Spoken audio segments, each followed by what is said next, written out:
So here's the thing, and this is why I spoke to you about this in the beginning of this video, saying the law of marriage, God's law of marriage, is different for men than it is for women.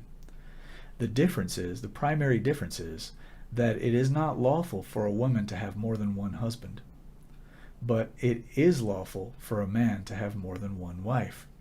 Okay, I know this is shocking to a lot of you, but if you'll search the scriptures, you'll see that it is so.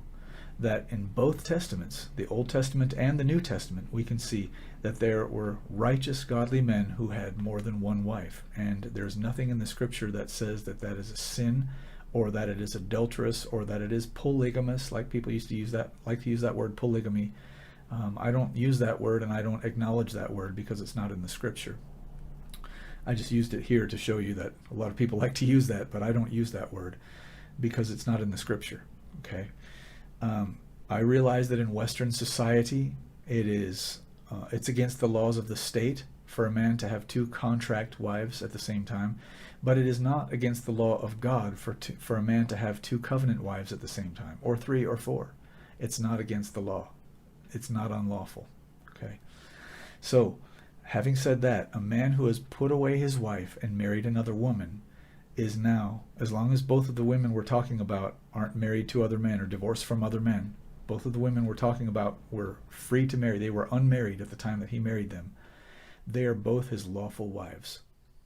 Okay? They are both his lawful wives. They are both bone of his bone, flesh of his flesh. Because of the time element, Sarah made a terrible mistake by offering Hagar to Abraham so they could have a child of promise. Jacob was deceived by Laban.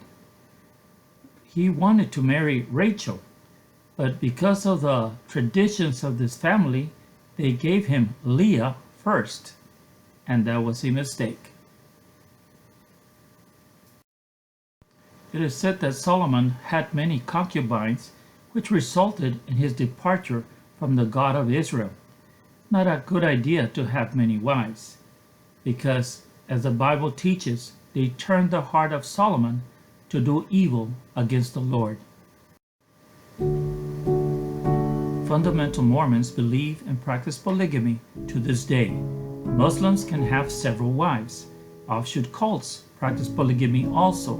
True Bible-believing Christians would never adhere to such an evil practice. There is something wrong with the word prophet.